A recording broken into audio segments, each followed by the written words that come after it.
partager la parole du Seigneur, partager la pensée de Dieu ce matin, ce que le Seigneur veut nous montrer les uns et les autres. Alors c'est le contentement. Je vais vous parler du contentement. Ça fonctionne pas, mais ça va quand même. Ça va. Se contenter aussi de ce que l'on a. On sait toujours ce qu'on n'a pas, mais on oublie rapidement ce que l'on a. Et puis, est-ce qu'on apprécie encore ce que l'on a? C'est un peu surprenant, notre vie. Les choses passent. On peut avoir, je ne sais pas, un nouveau vélo, une nouvelle voiture, c'est merveilleux. Puis avec le temps, il est toujours merveilleux, mais un peu moins.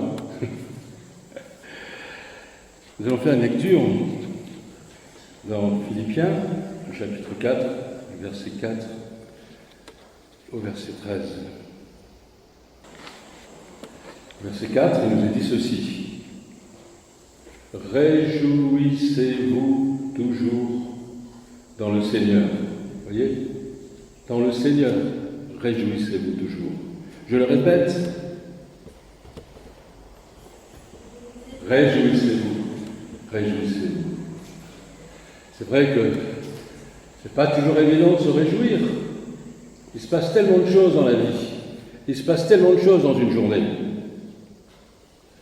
Que votre douceur soit connue de tous les hommes. Le Seigneur est proche. Ne vous inquiétez de rien, mais en toute chose, faites connaître vos besoins à Dieu par des prières et des supplications avec des actions de grâce. Et la paix de Dieu qui surpasse toute intelligence gardera vos cœurs et vos pensées en Jésus-Christ.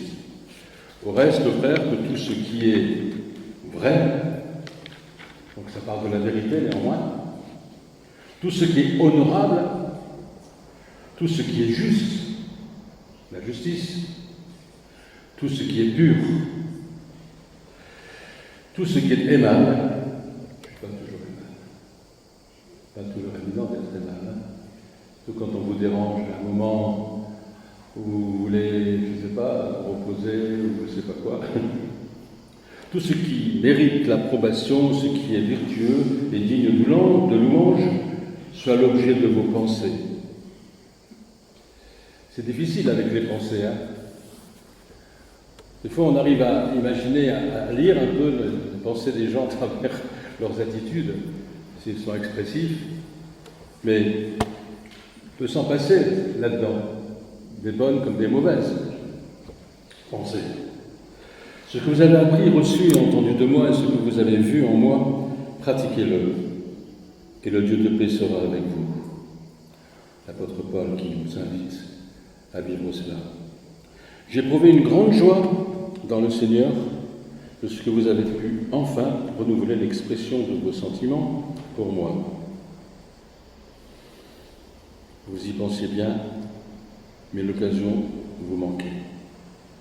Ce n'est pas en vue de mes besoins que je dis cela, car j'ai appris à être content dans l'état où je me trouve.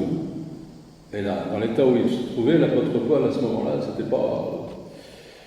Je sais vivre dans l'humiliation et je sais vivre dans l'abondance.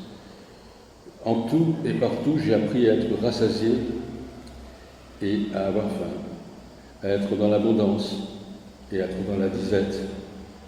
Je puis tout par celui qui me fortifie. Voilà la clé. Je puis tout par celui qui me fortifie. Amen. Voilà cette lecture. Et nous pouvons lire aussi dans 1 Thessaloniciens, chapitre 5, verset 18. Rendez grâce en toutes choses, car c'est à votre égard la volonté de Dieu en Jésus-Christ. C'est pas toujours évident de rendre grâce en toutes choses, surtout quand on vient de se taper sur le doigt avec un marteau. Je ne sais pas ce qu'on dit à ce moment-là. Je ne sais pas le réflexe. Ou si vous vous retrouvez en panne avec votre voiture en pleine campagne, en plein soleil à midi et demi, je ne sais pas si vous rendez grâce au Seigneur. Je ne sais pas quelle est votre attitude.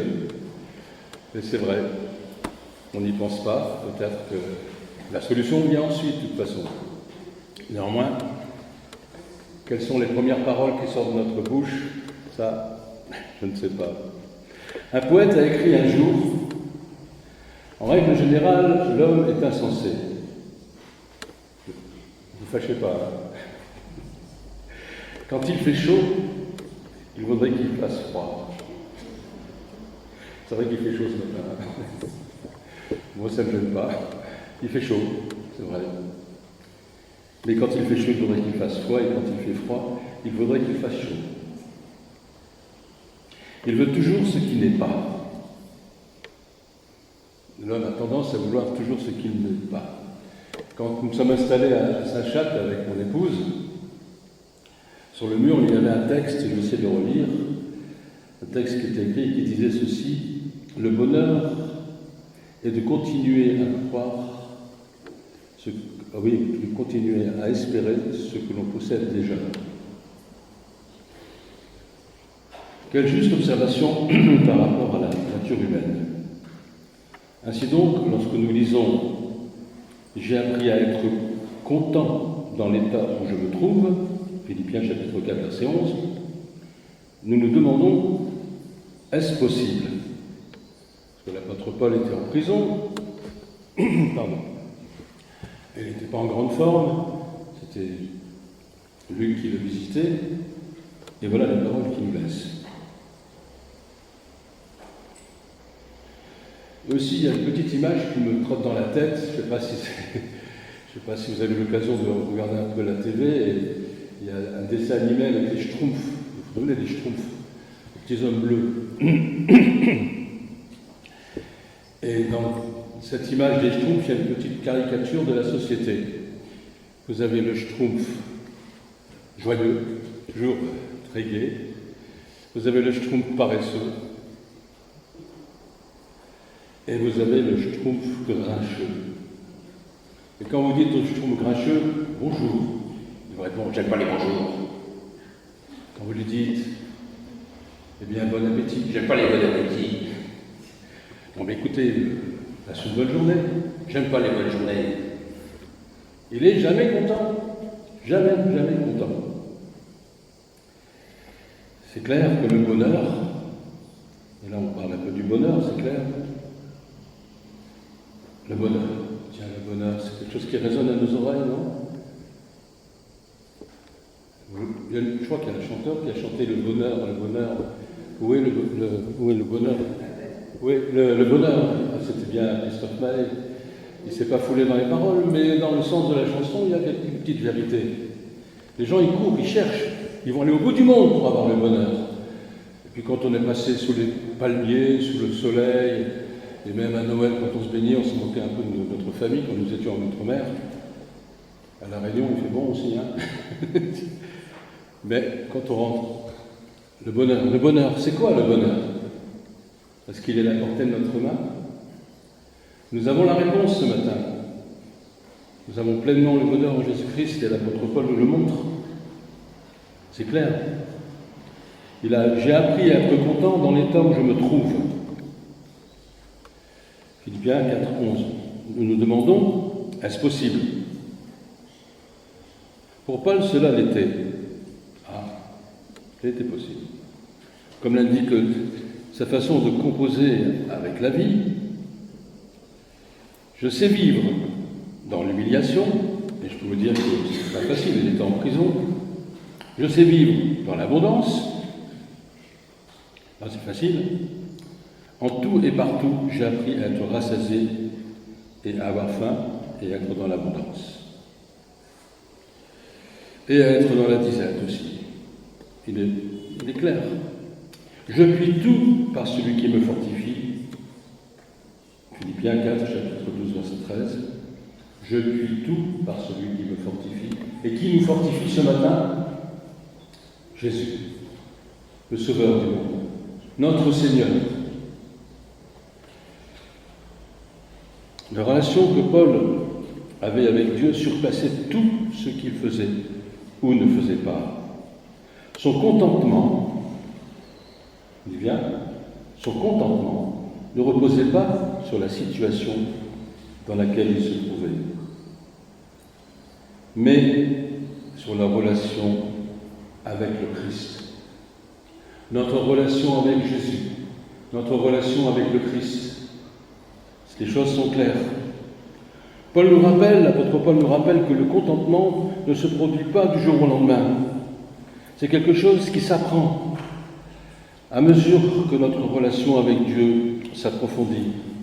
Au fil du temps et du vécu, nous apprenons à faire confiance de plus en plus à Dieu.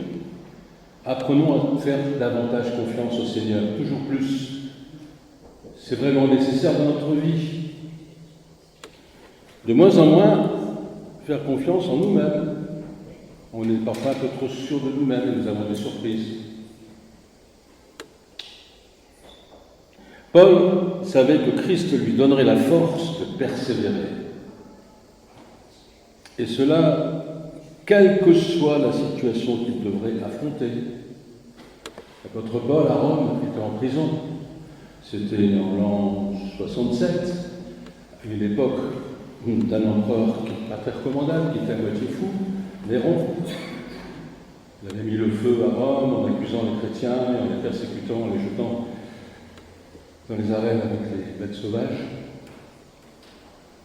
Et Paul, lorsqu'il dit ces paroles, c'est quelque chose de très fort.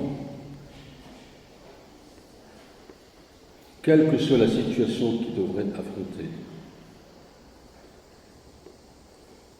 Au verset 13, il nous est dit ceci, je répète, « Je puis tout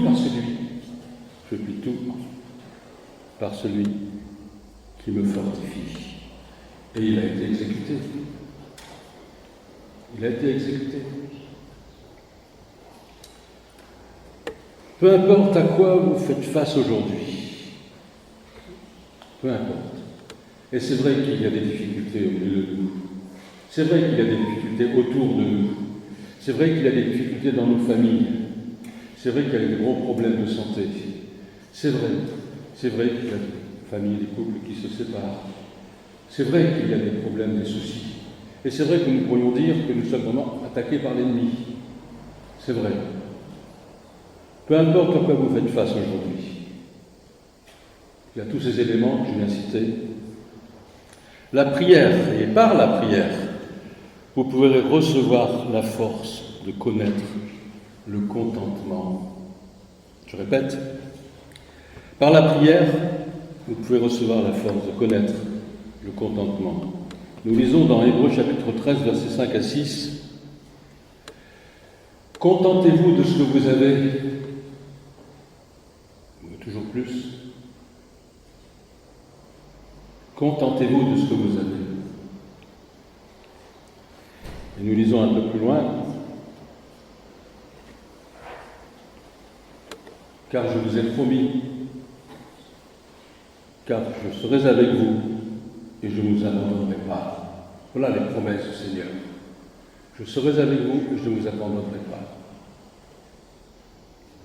Contentez-vous de ce que vous avez. Amen.